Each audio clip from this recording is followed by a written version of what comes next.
चलिए देखिए, please look all the students to the white board and keep silent all the students and don't speak in front of me and carefully my words, listen to my words. चलिए देखिए, हम आपको बता रहे थे demonstrative pronoun. Demonstrative pronoun को क्या कहते हैं, डिमॉन्स्ट्रेटिव बनाया किस लिए गया, इसकी क्या ज़रूरत थी, इसको हम अच्छे से आज विस्तार कर देंगे। डिमॉन्स्ट्रेटिव प्रोनाउन को हिंदी में कहते हैं संकेतवाचक सर्वनाम। अब इसके हिंदी से ही पता चलता है कि किसी चीज़ को संकेत कर रहा है, किसी चीज़ को संकेत कर रहा है, इसीलिए इसका नाम क्या कर दिया गया है, संकेतवाचक सर्वनाम। इसकी डिफिनेशन हिंदी में है कि वे सर्वनाम जो किसी व्यक्ति या वस्तु की ओर इशारा करते हों, वे सर्वनाम जो किसी व्यक्ति या वस्तु की ओर इशारा करते हों, ऐसे सर्वनाम को संकेतवाचक सर्वनाम कहते हैं। ऐसे सर्वनाम को संकेतवाचक सर्वनाम कहते हैं। उदाहरण जैसे हिंदी में हम एग्जाम्पल लेंगे और देखिए, इसका मुख्य सर्वनाम कौन कौन सा है। इसका मुख्य सर्वनाम दिस, दैट, दीज, दोज, और इतवार मंगल such the same, such the same. ये देखिए, ये 4-5 जितने भी आपको दिखाई दे रहे हैं, ये डिमॉन्स्ट्रेटिव प्रोनाउन का एग्जाम्पल है। क्या है ये, डिमॉन्स्ट्रेटिव प्रोनाउन के पहचानने का तरीका है। अगर ये वर्ड आपको कहीं दिख जाते हैं तो इसमें 80% क्या होते हैं, वो डिमॉन्स्ट्रेटिव प्रोनाउन होते हैं। ऐसे तो ये ऑल टाइम इस समय ये क्या है, डिमॉन्स्ट्रेटिव प्रोनाउन है। जब एग्जाम्पल में बनते, सेंटेंस में जुड़ जाते हैं, तब पता चलता है कि एडजेक्टिव बना है कि प्रोनाउन बना हुआ है। एग्जाम्पल जैसे दिस इज ए गर्ल, तो यहाँ पर दिस डिमॉन्स्ट्रेटिव प्रोनाउन है।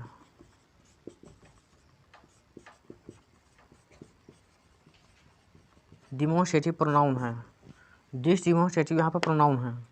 अगला that is my watch, that is my watch, यहाँ पर दैट डिमॉन्स्ट्रेटिव प्रोनाउन है।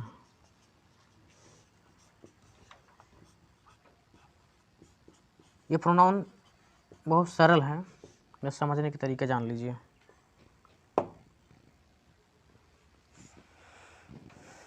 चलिए अगले एग्जाम्पल, जैसे दीज आर गर्ल्स,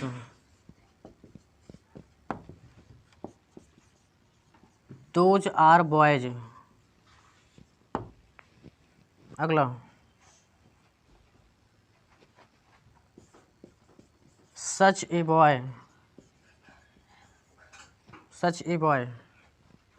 इधर देखिए, please look the students to the white board.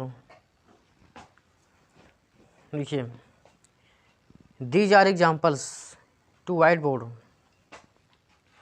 ये जो आपको वाइट बोर्ड में जो एग्जाम्पल दिया गया है, इसमें ध्यान से ये देखिए कि दिस, दैट, दीज, दोज, ये 4 एग्जाम्पल दिया गया है। ये 4 एग्जाम्पल का हम हिंदी बता देते हैं। दिस इज ए गर्ल, यह एक लड़की है। दोज आर गर्ल्स, वे लड़कियां हैं। दैट इज माई वॉच, वह मेरी घड़ी है। और दोज आर बॉयज, वे लड़के हैं। और सच ए बॉय, ऐसा लड़का। सुनिए, ये आपका 5 एग्जाम्पल दिया हुआ है। इसको पहचानेंगे कैसे कि डिमॉन्स्ट्रेटिव प्रोनाउन है। सुनिए कैसे हुआ ये डिमॉन्स्ट्रेटिव प्रोनाउन। यदि दिस अकेला आए, क्या आए, दिस अकेला आए, दिस के साथ कोई नाउन ना आए, यानी दिस के बाद तुरंत हेल्पिंग वर्ब हो, ठीक है, दिस के बाद क्या हो, हेल्पिंग वर्ब हो, तो उस समय दिस प्रोनाउन बन जाएगी। क्या बन जाएगा, इस समय दिस अकेला है, दैट अकेला है, दोज अकेला है, और दिस भी अकेला है, सच भी अकेला है। इनके साथ कोई नाउन नहीं आया है, इसलिए इनको क्या कहा गया है, डिमॉन्स्ट्रेटिव प्रोनाउन। और सुनिए, जो चीज़ निकटता प्रदर्शित करते हैं, निकटतम जो चीज़ प्रतीत होता है, उन्हें हम क्या कहते हैं, उसमें हम यूज करते हैं दिस और दीज का प्रयोग करते हैं, क्योंकि ये चीज़ें हमेशा निकट वाली चीज़ों को दर्शाते हैं। ऐसे मान लीजिए हमने कहा देखो ये लड़कियां हैं, तो लड़कियां ये लड़कियां हैं तो यहीं पास हैं। हम कहा यह मेरा घर है, घर यहीं है, वो यह मेरा घर है। हमने किसी चीज़ को निकट वाली चीज़ों को इंडिकेट कर दे कि ये मेरा घर है, ये लड़कियाँ बैठी हैं। तो जहाँ पर निकटतम वाली चीज़ें, लगे वाली चीज़ें, पास वाली चीज़ें बताया जाए, यह के रूप में बताया जाए, तो वहाँ पर यदि एक चीज़ होगा तो दिस लगाएंगे और ढेर सारे होंगे तो हम दीज लगा देंगे। यानी कहने का मतलब है कि वे सर्वनाम जो किसी व्यक्ति वस्तु को पास की ओर इंडिकेट करते हों, पास की ओर नज़दीक दिखाई दे, तो वहाँ पर हम या तो दिस लगाएंगे या तो फिर हम दीज लगाएंगे। दीज प्लूरल के लिए होता है और दिस सिंगुलर के लिए होता है। और दैट और दोज ये दोनों भाई भाई हैं, वो भाई भाई रहे, वो भाई भाई हैं। वो निकट के लिए था, ये दूर के लिए है। दैट से जब कोई हिंदी बनती है तो इससे ये प्रतीत होता है कि कोई चीज़ दूर पर है। जैसे हमने कहा देखो वह मेरा घर है, वह पेड़ है, हाँ वो आम का पेड़ है, तो आदमी उंगली दिखा करके इशारा करते देखो ओहू वाला हमार खेत है, ओहू वाला हमार खेत है, ओहू वाला हमार खेत है। आंगुली दे करके वो इशारा करते कि यानी कि इसका खेत न पास में नहीं है, उसका खेत जो है काफ़ी दूरी पर है। अंगुली से इशारा कर रहा है कि वो हमारा घर है, वो हमारा पेड़, वो आम के पेड़, ये फला ढका सब बता देते हैं। तो इससे वह से ये पता चलता है कि कोई चीज़ दूर पर है। ठीक है, आई बात समझ में। और दैट और दोज में फ़र्क क्या है? ये वाह किसी एक के लिए होता है और दोज ढेर सारे लोगों के लिए होता है। जैसे हमने कहा वे लड़के हैं, अब ढेर सारे लड़के हैं लेकिन वे लड़के हैं, दूर की ओर इशारा कर दिया। तो जो चीज़ें दूर की ओर इशारा करते हैं वहाँ पर हम दोज लगाते हैं, और जो चीज़ लगे की ओर इशारा करते हैं वहाँ पर हम दिस लगाते हैं। लेकिन फ़र्क इतना होता है, दिस सिंगुलर के लिए होता है और दिस प्लूरल के लिए होता है। दैट सिंगुलर के लिए होता है तो दोज प्लूरल के लिए होता है। आई बात समझ में? इसको हम आपको रफ कर देते हैं तुरंत।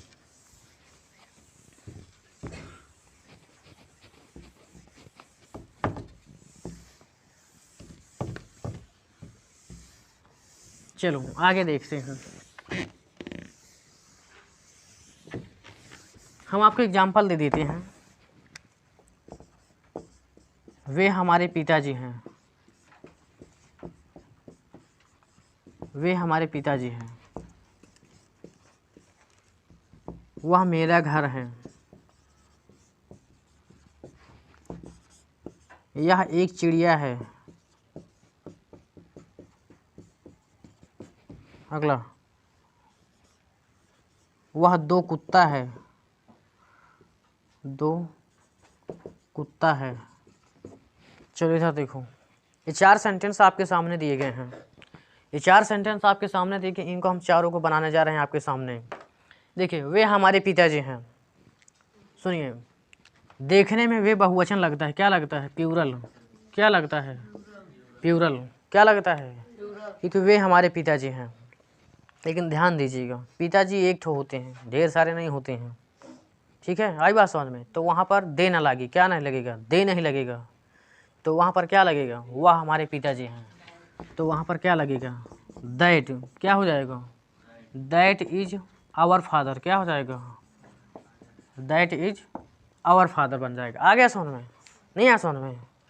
किसी को कन्फ्यूजन ना हो, कन्फ्यूजन होगा तो वीडियो के बाद आप लोग हमसे पूछ सकते हैं, कोई कमेंट्स बीच में नहीं करेगा। देखो, क्योंकि बहुत से लोग कन्फ्यूजन में ये होंगे कि वे क्या, वे वाली ज़िंदगी भर अंग्रेजी दे रटे रहें, दे माने वे लोग, दे माने वे लोग। तो ऐसा नहीं है, सेंटेंस पर डिपेंड करता है कि क्या लगेगा। क्योंकि वे हमारे पिताजी हैं, तो वहाँ पर सेंस के अनुसार पिताजी एक हैं, इसीलिए क्या हो गया है? दैट। क्योंकि दैट तब प्रयोग होता है जब किसी एक की ओर इशारा करता है। वह मेरा घर है, तो क्या हो जाएगा? That is my house. इधर देखिए, अगर यहाँ पर कोई ही लगा दिया तो रॉन्ग है वो सेंटेंस। अगर यहाँ पर किसी ने जानबूझकर अगर ही लगा दिया है तो क्या है? वो गलत है, क्योंकि ही पुरुष के लिए होता है और सी स्त्रीलिंग के लिए होता है। अगला देखो, यह एक चिड़िया है, तो दिस क्या हो जाएगा? This is a bird. This is a bird. तो ये क्या हो गया? दिस क्या है? प्रोनाउन है। दैट क्या है? प्रोनाउन है। यहाँ पर दैट क्या है? प्रोनाउन है। वह दो कुत्ता है। चलो बनाओ इसको ट्रांसलेशन। वह दो कुत्ता है। इधर देखो, टाइमिंग नहीं देंगे आपको। वह 2 कुत्ता है, यहाँ पर 2 आया है, क्या आया है? एक के लिए होता है तो दैट लगता है, लेकिन एक से जब 2 हो जाएं तो वहाँ पर दोज लग जाता है, क्या लग जाता है? तो दोज आर 2 डॉग्स, क्या हो जाएगा? दोज आर 2 डॉग्स बन जाएगा, क्या बन जाएगा? तो वहाँ पर वह वाली अंग्रेजी ना तो ही होई ना तो दैट होई, होगा तो क्या होगा? दोज होगा। अब आपको पता भी चलना चाहिए कि दोज क्यों लगा है, क्योंकि ये 2 से पता चल रहा है कि कर्ता हमारा प्लूरल में जा रहा है। किस में जा रहा है? प्लूरल में होने की वजह से यहाँ पर दोज आया है, और सिंगुलर होता तो क्या होता? दैट यूज हो जाता।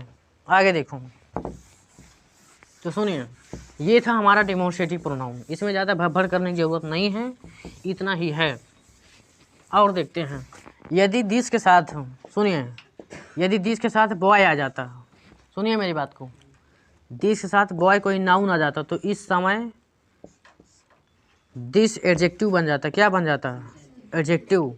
आए बॉय ना आवे तो क्या बन जाई? प्रोनाउन। नहीं आओ समझ में? जैसे हमने कहा दिस इज ए बॉय, ठीक, एक इंता कह दी, दिस बॉय इज हियर, इंता कह दी।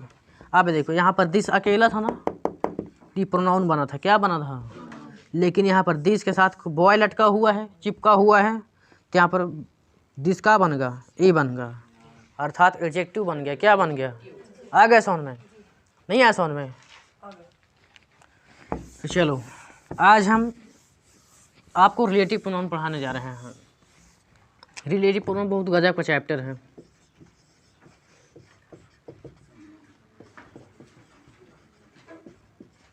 अब इसमें हमारी आवाज़ बहुत काफ़ी बुलंद हो गई, क्योंकि ये बहुत लंबा चैप्टर है, क्योंकि इसको समझाना टफ है। समझाना हमारे लिए टफ नहीं है, आपको समझना टफ है। देखिए, रिलेटिव प्रोनाउन को हिंदी में कहते हैं संबंधवाचक सर्वनाम। क्या बोलते हैं? संबंधवाचक सर्वनाम। देखिए, रिलेटिव प्रोनाउन को हिंदी में कहते हैं संबंधवाचक सर्वनाम। Please don't write all the student to look the white board. देखिए, देखो मत, क्योंकि हम स्पीड में हैं, इसको हम समझाएंगे। पहले रिलेटिव प्रोनाउन है क्या चीज़? रिलेटिव प्रोनाउन 2 सेंटेंसों को जोड़ता है। क्या करता है? रिलेटिव प्रोनाउन 2 सेंटेंसों को जोड़ता है। 2 सेंटेंस को जोड़ने की वजह से इसका नाम हो गया रिलेट। जब किसी चीज़ को जोड़ा जाता है, रिलेट किया जाता है, ठीक है ना। आप लोग एक चीज़ जानते होंगे, रिलेशन। रिलेशन माने क्या होता है? रिश्तेदार होता है। क्या होता है? क्योंकि रिश्तेदार स्वयं रिश्तेदार नहीं होते, जब किसी दूसरे रिश्तेदार से जुड़ा होता है तब वो रिश्तेदार बनता है। नहीं है समझ में? जब एक व्यक्ति दूसरे व्यक्ति से रिश्ता जोड़ लेता है, तो हम क्या बताए थे आपको? री माने क्या होता है? जोड़ना। क्या है? दोहराना। और रिलेट माने संबंध होता है। हाँ, उसमें क्या हो गया? रिलेट कर दिया। तो री माने क्या होता है? दोहराना। लेकिन एक एक चीज़ का अर्थ जोड़ेंगे तो गलत हो जाएगा। लेकिन री माने क्या होता है? दोहराना। लेकिन जब दोनों जुड़ गए में तो रिलेट बन गया। क्या बन गया? रिलेट। और रिलेट का मतलब क्या होता है? संबंध होता है। क्या बंध होता है? संबंध होता है। इसीलिए इसका नाम क्या बन गया है? संबंध बन गया है, संबंधवाचक सर्वनाम बन गया है। तो इसीलिए संबंध इसको क्यों कहा गया है? क्योंकि ये किसी चीज़ से रिलेट कर रहा है। क्या कर रहा है? रिलेट कर रहा है। तो कहने का तात्पर्य हमारा ये है कि जब 2 सेंटेंस रिलेटिव प्रोनाउन के माध्यम से जुड़े हुए हों, जब 2 सेंटेंस रिलेटिव प्रोनाउन के माध्यम से जुड़े हुए हों, तो उस वाक्य को हमें सोच समझ करके बनाना चाहिए। अब ध्यान दीजिए, रिलेटिव प्रोनाउन। देखिए, रिलेटिव प्रोनाउन, रिलेटिव प्रोनाउन ये हमेशा जा का अर्थ देता है। क्या अर्थ देता है? या। रिलेटिव प्रोनाउन हमेशा किसका अर्थ देगा? याद रखना इस बात को, क्योंकि यही मेन टॉपिक है। क्या टॉपिक है? जा। अभी हम बताएंगे कहाँ से जा इसका आएगा, लेकिन ये समझिए, रिलेटिव प्रोनाउन किसका अर्थ देता है? जबकि इंट्रोगेटिव प्रोनाउन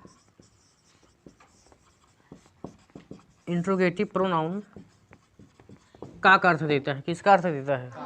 का अर्थ देता है। समझिएगा एक बात को, रिलेटिव प्रोनाउन जा का अर्थ देता है और इंट्रोगेटिव प्रोनाउन किसका अर्थ देता है?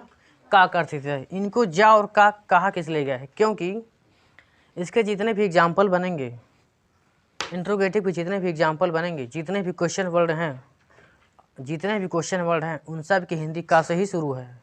जैसे मान लीजिए व्हेन माने क्या होता है, कब। हाउ माने क्या होता है, कैसे। विच माने क्या होता है, कौन सा। हाँ, नहीं है समझ में। हाउ मनी माने क्या होता है, कितना कितनी कितने होता है। हाउ मच माने क्या होता है, कितना कितनी कितने होता है। हुज माने क्या होता है, किसका किसकी किसके होता है। आया समझ में। तो जितने पे वाट माने क्या होता है, क्या होता है, ठीक है। तो जितने भी सारे क्वेश्चन वर्ड हैं ये किससे शुरुआत होती है, इसकी का से शुरू होती है। तो अब इंट्रोगेटिव में क्या होता है, प्रश्नवाचक होता है कि नहीं होता है। जितने सारे क्वेश्चन वर्ड आते हैं उन सब की हिंदी का से शुरू होती कि नहीं होती है। तो ठीक उसी प्रकार रिलेटिव प्रोनाउन में इसका जितना भी एग्जाम्पल बनेगा, जितना भी एग्जाम्पल बनेगा, जा अपने साथ जरूर ले आइए। नहीं है समझ में। जो जा होता है एक सेंटेंस को दूसरे सेंटेंस को जोड़ देता है, जोड़ने से ही इसका नाम रिलेट बना है। क्या बना है, रिलेट बना है। आप जैसे एग्जाम्पल हम दे देते हैं तो इसको हम लिखा भी देते हैं, तुरंत जल्दी जल्दी लिखो, जल्दी से इसके परिभाषा जल्दी जल्दी लिखो। लिख सको तो जल्दी लिख लो, हम मिटने वाले भी हैं। जब लिखो वे सर्वनाम, मार्कर चेंज करो जल्दी से कोई उठकर। वे सर्वनाम जो दो सेंटेंस को जोड़ता है, जो दो सेंटेंस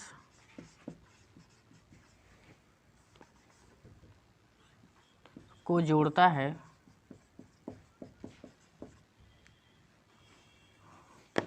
जो दो सेंटेंस को जोड़ता है और वह रिलेटिव प्रोनाउन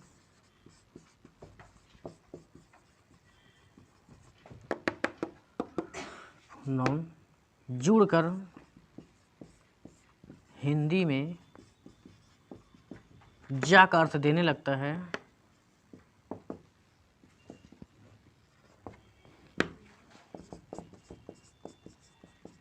देने लगता है तो उसे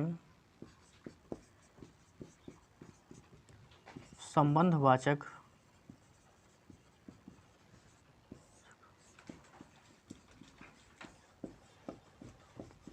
सर्वनाम कहते हैं। देखिए इसमें कुछ चीज़ें प्रमुख हैं, जैसे कि विच, हुज, वाट, हु, हुम। सुन लीजिए, इसकी हिंदी होती है जो, जो, जो, जो, जो। अब विच किसके लिए होता है, ये जानवर के लिए होता है।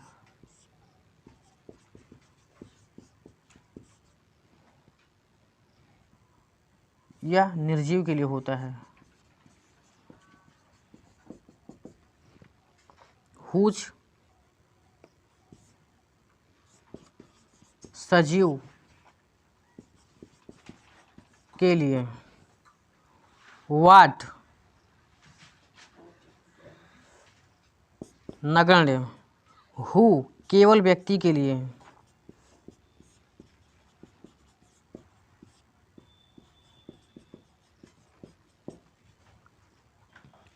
होम केवल व्यक्ति के लिए,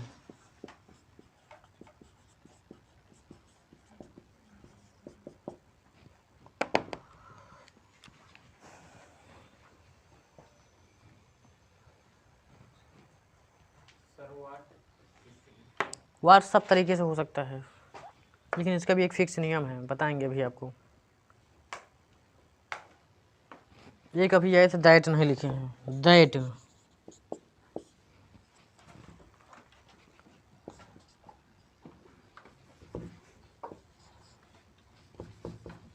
जो सभी के लिए,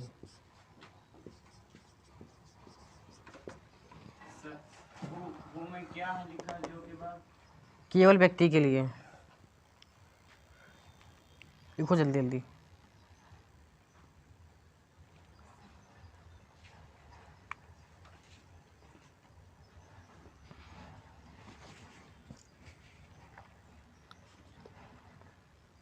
लिख गया,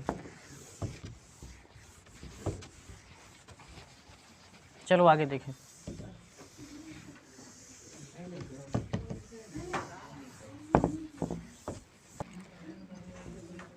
जैसे सुनो,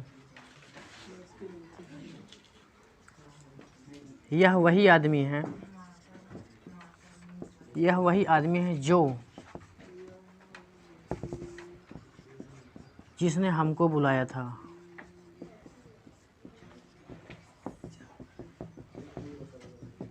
ध्यान दीजिएगा अच्छे से, सेंटेंस थोड़ा टफ भी है, समझना अच्छे से। किसी को टेंस पता होगा तभी वो बना ले जाएगा, अन्यथा इसको तो हम समझाएंगे ही। देखिए, देखो यह वही आदमी है जिसने हमको बुलाया था। इसको हम करेंगे क्या, पहले देखिए बनाना अच्छे से, पहले बनाना जान जाओ तो लिखना जान जाओगे अच्छे से। यह वही आदमी, इसको हम बनाएंगे कैसे। यह की अंग्रेजी क्या होती है, दिस, ये सभी को पता है वाली अंग्रेजी क्या होती है, इज। वही वाली अंग्रेजी द लगती है, क्या लगती है, द। और आदमी की क्या होता है, मैन। इतना समझो अच्छे से। ठीक, इसकी इंग्लिश क्या हो गई, दिस इज द मैन, क्या बन गया। अब ये मैन किस पर फोकस कर रहा है, द पर फोकस कर रहा है। क्या फोकस कर रहा है, द पर फोकस कर रहा है, जिसने हमको बुलाया था।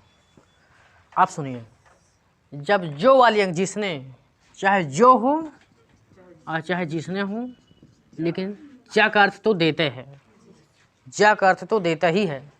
लेकिन सुन, जिसने हमको बुलाया था, इसमें कुछ चीज़ें फिक्स हैं। जैसे होम केवल व्यक्ति के लिए लगेगा और हु केवल व्यक्ति के लिए लगेगा। इन दोनों में से कोई एक लगा सकते हो, हु और होम में से कोई एक चीज़ लगा सकते हो, तो जिसने वाला अंग्रेजी कंप्लीट हो जाएगी। आप सुनिए, अभी जो जिसने दिया है ना, इधर ध्यान दीजिएगा। जिसने को देखेंगे आदमी आए कि वस्तु है कि निर्जीव है कि सजीव है कि जानवर है, क्या है। इज्जा से पहले कोई एक नाउन आएगा, क्या आएगा, ध्यान दीजिएगा। बनाने के लिए जरूर नहीं कि यही सेंटेंस, कोई भी सेंटेंस आए दुनिया का, इज्जा से पहले हम झांक लेंगे कि इधर नाउन है। नाउन तो फिक्स से आएगा, लेकिन वो नाउन निर्जीव में है कि सजीव में है कि जानवर में है कि आदमी में है।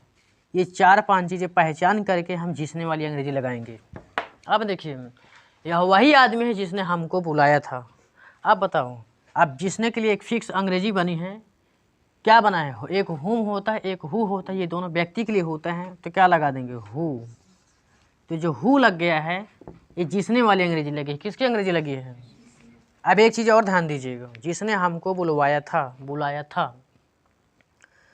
अब रिलेटिव प्रोनाउन की ये खास नियम ये है कि रिलेटिव प्रोनाउन लगाने के बाद कर्ता नहीं आएगा, कर्ता का प्रयोग नहीं होगा, डायरेक्ट मुख्य क्रिया से शुरू होगी। किससे शुरू होगी, मुख्य क्रिया से।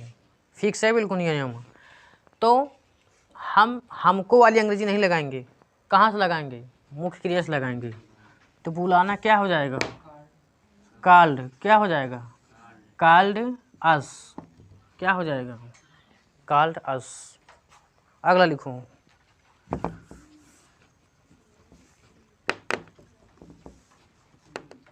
लिखो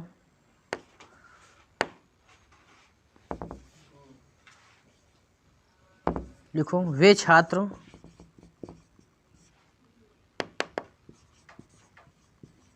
जिनके माता पिता प्रतिदिन पढ़ाते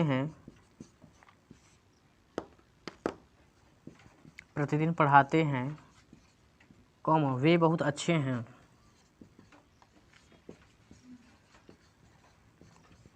ये सेंटेंस बड़ा दिया हूँ, अभी छोट भी कर दूंगा, पहले बड़ा सीखो इसको। वे छात्र जिनके माता पिता प्रतिदिन पढ़ाते हैं, वे बहुत अच्छे हैं। देखो इसको बनाएंगे कैसे, हुआ नहीं है, बहुत अच्छा सेंटेंस है। वे छात्र जिनके माता पिता, एक साथ चलेगा। अब ये देखो, उसके बाद क्या करना है, वे बहुत अच्छे हैं। मैंने इसको अलग अलग कर दिया है, ध्यान दीजिएगा इसको बनाने के लिए। वे छात्र जिनके माता पिता प्रतिदिन पढ़ाते हुए बहुत अच्छे हैं। बनाने से पहले हम क्या करेंगे, वे छात्र, तो वे वाली अंग्रेजी नहीं लगेगी, वे वाली अंग्रेजी क्या हो जाएगी, द, क्या हो जाएगी, द स्टूडेंट्स, क्या हो जाएगा, द स्टूडेंट्स, क्या हो जाएगा, क्योंकि वे छात्र, ढेर सारे छात्र हैं। वे छात्र जिनके माता पिता प्रतिदिन पढ़ाते हैं, वे बहुत अच्छे हैं। तो द स्टूडेंट्स, आप सुनो, आप जिनके वाले जब अंग्रेजी लगाएंगे, ध्यान देना मेरी बात को, जिनके वाले जब अंग्रेजी लगाएंगे तो छात्र का देख के लगाओ। किसको अंग्रेजी लगाएंगे? छात्र को हम देख करके लगाएंगे तो क्या हो जाएगा? होम। क्या हो जाएगा? होम। क्या हो जाएगा? Home parents. क्या हो जाएगा? Home parents. आप पढ़ाते हैं, ये प्रेजेंट इंडेफिनिट टेंस में है ना, तो क्या हो जाएगा? रीड। क्या हो जाएगा? रीड। READ, read. अब रीड में SES नहीं जुड़ेगी क्योंकि ये प्लूरल में है। किस में है? प्लूरल में है। क्या हो जाएगा? पढ़ाते हैं, ठीक, टीच हो जाएगा। क्या हो जाएगा? टीच। उसके बाद डेली। क्या हो जाएगा? प्रतिदिन पढ़ाते हैं ना, डेली। आप सुनो, अब ये एक सेंटेंस बन चुका ना, नहीं आया समझ में? वे छात्र जिनके माता पिता प्रतिदिन पढ़ाते हैं, ये एक सेंटेंस, एक ये देखो एक सेंटेंस है ना, एक ये वाला अनुवाद हो गया और एक ये वाला अनुवाद हो गया। दो अनुवाद आया ना, एक ये वाला अनुवाद हो गया और एक ये वाला अनुवाद हो गया। अब दो अनुवाद में, पहले वाले अनुवाद में रिलेटिव प्रोनाउन आया है। क्या आया है? पहले वाले अनुवाद में क्या आया है? Relative pronoun. आप बताओ, अगर रिलेटिव प्रोनाउन दो सेंटेंसों से ना जुड़ता तो सेंटेंस बोलने में अच्छा भी नहीं लगता है। इसीलिए रिलेटिव प्रोनाउन जब जब आता है तो एक सेंटेंस के बाद दूसरा सेंटेंस जरूर लाता है। ध्यान दीजिएगा, जो उसके बाद अगला सेंटेंस बनाएंगे तो अगला सेंटेंस का सब्जेक्ट नहीं लिखेंगे। अगला सेंटेंस का हम सब्जेक्ट नहीं लिखेंगे। क्या लिखेंगे? बहुत अच्छे हैं, आर वेरी गुड। क्या हो जाएगा? Are very good. नोट कर लो जल्दी से।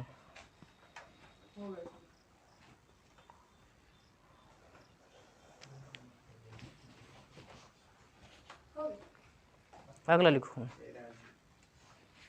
मैडम।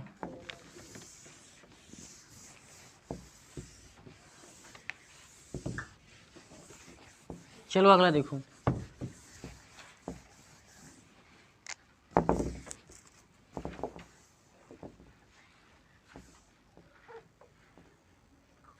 देखो, यह वही पेन है, यह वही पेन है जो मेरी थी। यह वही पेन है जो मेरी थी। देखो इसको कैसे बनाएंगे। Please look all the students to the white board. देखो, यह वही पेन है तो यह की अंग्रेजी क्या हो जाएगी? दिस। हाई वाली अंग्रेजी क्या हो गया? दिस। वही वाली अंग्रेजी क्या हो गया? द। क्या हो गया? पेन के क्या हो जाएगा? पेन। अब सुनो, अब ये सेंटेंस क्या बना? This is the pen. क्या बन गया? अब देखिए, आपको ये पता होगा पेन के पहले द कहे लगा है, क्योंकि ये पेन जो है, द जो है पेन पर फोकस कर रहा है कि यही पेन आए जो मेरी थी, यही वाला लड़का रहा है जो हमको मारे रहा, यही लड़का है हमको मारे रहा। अर्थात हमारी फोकस उसी लड़के पर है, अर्थात किसी लड़के ने नहीं मारा था। आई बात समझ में? तो दाप उस चीज़ पर फोकस करता है जिस चीज़ को वो अधिक मॉडिफाई करता है, अधिक ज़्यादा विशेषता बताता है। तो उसी चीज़ पर वो हम क्या लगाएंगे? उसी नाउन के पहले हम क्या लगा देंगे? आर्टिकल लगा देंगे। आप देखिए, तो दिस इज द पेन, अर्थात ये वही पेन है, ये वही पेन है जो मेरी थी। अब जब जो की अंग्रेजी लगाएंगे तो पेन को देख करके लगाएंगे। नहीं आ समझ में? जब जो की अंग्रेजी लगाएंगे तो पेन को हम देख करके लगाएंगे, कि हम होम लगाएंगे, कि विच लगाएंगे, कि दैट लगाएंगे, कि हु लगाएंगे, क्या लगाएंगे, देख करके लगाएंगे, समझ करके लगाएंगे। अब देखिए, अब पेन क्या है हमारा? निर्जीव है। क्या है? तो निर्जीव के लिए हम क्या लगाते हैं? विच। क्या लगाते हैं? विच। विच मेरी थी। अब थी वाला अंग्रेजी क्या हो गया? वाज। और मेरी की क्या हो गया? माइन। क्या हो जाएगा? लिखो जल्दी से, विच वाज माइन। अगला लिखो, लिखो, वह वही आदमी है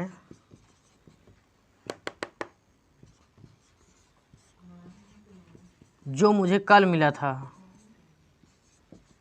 कल मिला था।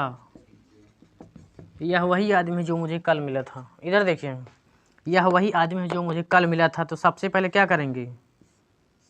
दैट। क्या हो जाएगा? That is the man. क्या हो जाएगा?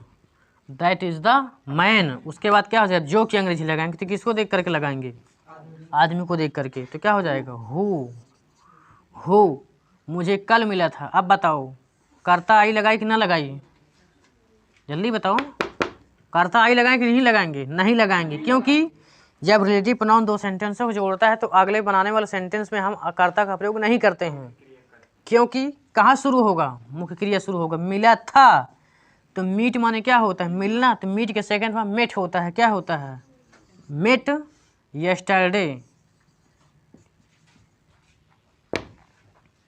Met me yesterday, met me yesterday,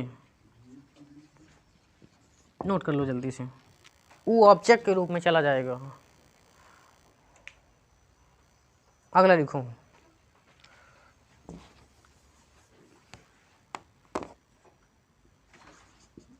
जो तुम चाहते हो, जो तुम चाहते हो वही होगा। अगला लिखो, जो तुम्हारे लिए अच्छा है, जो तुम्हारे लिए अच्छा है वह मेरे लिए खराब हो सकता है, वह मेरे लिए ये खराब हो सकता है।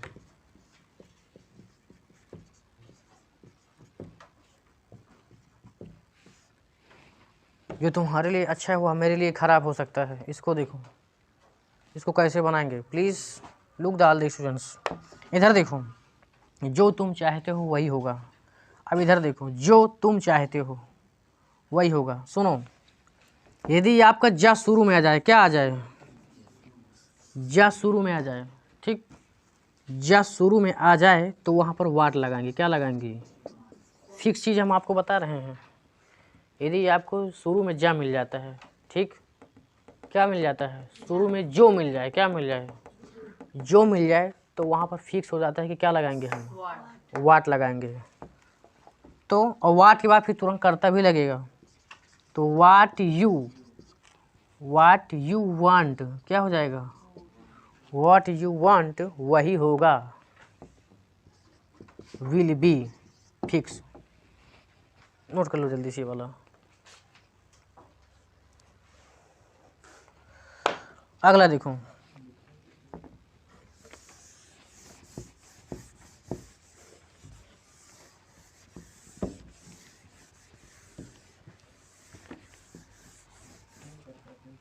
जो तुम्हारे लिए अच्छा है वह मेरे लिए खराब हो सकता है। इसको हम पुनः यहाँ पर लिख करके हम आपको फिर से बताएंगे।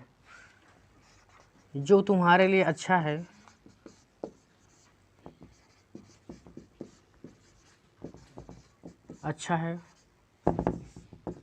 वह मेरे लिए खराब हो सकता है, खराब हो सकता है। चलिए इधर देखो, जो तुम्हारे लिए अच्छा है, एक ये सेंटेंस हो गया और एक ये सेंटेंस हो गया।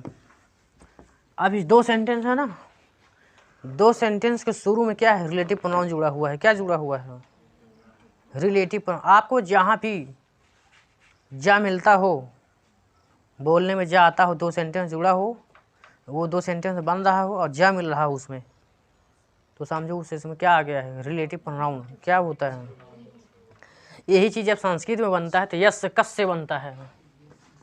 यस या माने जो होता है और का माने का होता है।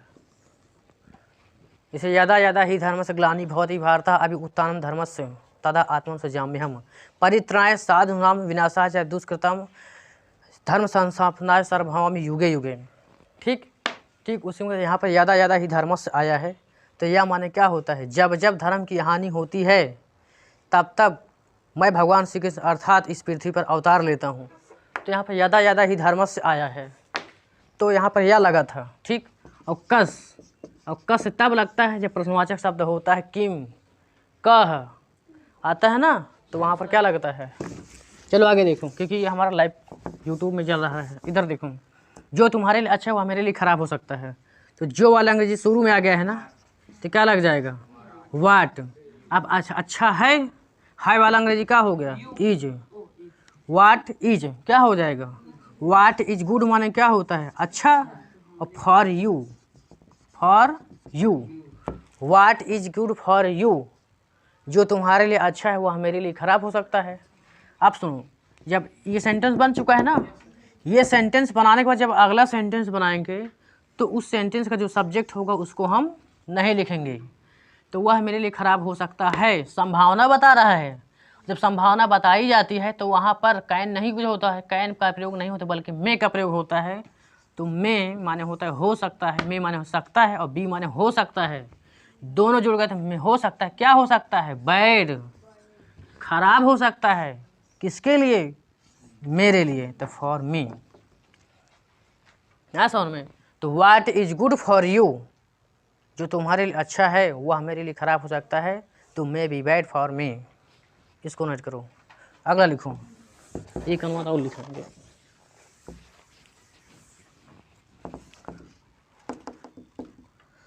लिखो, यह वही मिठाई है जो खुशी सबसे ज़्यादा पसंद करती है।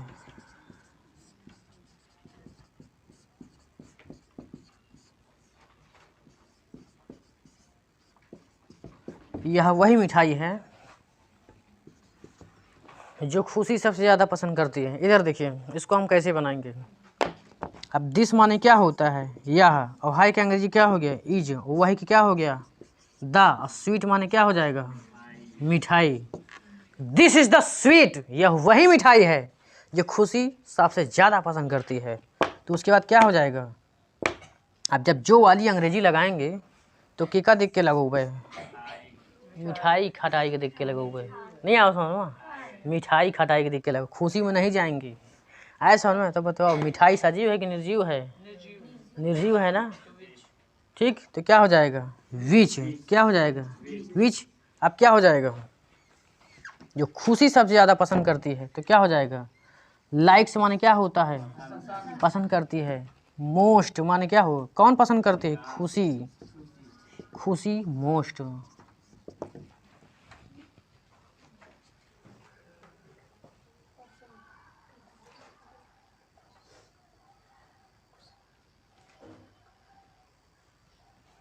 हो गया ना? चलो आगे देखो जल्दी से।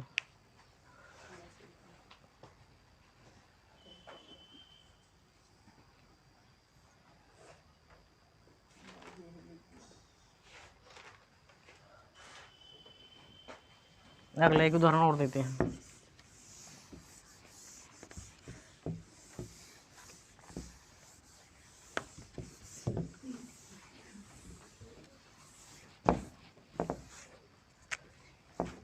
लिखो, आजकल गांव में कुछ ऐसे लोग हैं,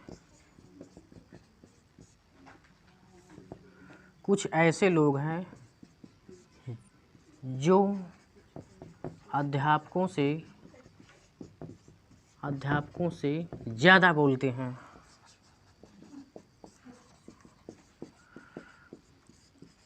आजकल गांव में कुछ ऐसे लोग हैं जो अध्यापकों से ज़्यादा बोलते हैं। इधर देखिए, आजकल गांव में कुछ ऐसे लोग जो अध्यापकों से ज़्यादा बोलते हैं। अब ये देखो, एक ये सेंटेंस बन गया और एक ये सेंटेंस बन गया। दो सेंटेंस हुआ ना। दो सेंटेंसों के बीच में क्या आया है? जो आया हुआ है। जब इस सेंटेंस को बनाएंगे तो कैसे बनाएंगे? नावाडेज। नावाडेज माने क्या होता है? आजकल, या दीज डेज। हाँ, इन दोनों में से कोई एक चीज़ आजकल वाली अंग्रेजी लगाएंगे। उसके बाद अब आपको पता है ये एडवर्ब ऑफ टाइम है। क्या है?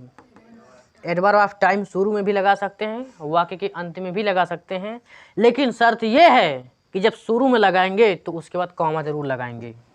क्या लगाएंगे? कॉमा। उसके बाद आजकल गांव में कुछ ऐसे लोग हैं, तो उसका अब ये सेंटेंस देयर से बनेगा। There are. अब ऐसे लोग हैं तो सच बनेगा। Such people, PEOP, such people in the village. In the village. अब ये देखिए सेंटेंस समाप्त हुआ ना, ये पहला सेंटेंस था। जो अध्यापकों से ज़्यादा बोलते हैं। इधर सुनिए, अगर एक चीज़ फिक्स है, ऐसा के बाद यदि जो आता है तो सच लगेगी। क्या लगेगा? और वो सच के बाद तुरंत ऐ जोड़ा आई, फिक्स है। ऐसा, ऐसी, ऐसे के बाद अगर जा आता है, फिक्स है। अगर ऐसा आदमी तुम बोले हो, ऐसा अगर सेंटेंस बोल दिया तो पक्की बात है बिना जो लाए वो सेंटेंस कंप्लीट ही नहीं हुई। बोल के देखिए आप, ऐसा लगा लो और सेंटेंस बनाओ, बिना दो सेंटेंस बनाए प्रयोग भी नहीं होगा सेंटेंस में। उसके बाद देखो, जब ऐसा आएगा तो फिक्स है, उसके लिए हमको सोचना विचारना नहीं है, ओके एक जोड़ा होता है। ऐसा वाली अंग्रेजी सच हो जाती है और जो वाली अंग्रेजी क्या हो जाता है? एज हो जाती है। तो जब जो वाली अंग्रेजी लगाएंगे तो क्या हो जाएगा? एज जो अध्यापकों से ज़्यादा बोलते हैं। अब ये तो कर्ता ये है कि बताओ कर्ता लगाएं कि ना लगाएं? जल्दी जल्दी बताओ। नहीं लगाएंगे क्योंकि शुरुआत किससे होगी? मुक्रिया से होगी। तो क्या हो जाएगा? स्पीक माने बोलते हैं। क्या बोलते हैं? उसके बाद क्या बोलते हैं? ऑब्जेक्ट क्या है? The teachers. The teachers most माना होता है ज़्यादा बोलते हैं, ज़्यादा, सबसे अधिक। मोर लगा दो, बहुत ज़्यादा हो जाए फिर वह तनी तुना नहीं, बहुत ज़्यादा हल्लो मचाए दें फिर वो बुलाए ले कि कौन है जा। मोर पता है आपको, मोर हद तक के लिए होता है और मोस्ट तब हो जाए जब सीमा पारे हो जाते हैं। सीमा पार मोस्ट तब लगता है जब सीमा पारे हो जाते, फिर वो आदमी फिर लड़ाई पर आ जाते फिर। तो ठीक है, अब आप लोग वीडियो एंड कर दीजिए।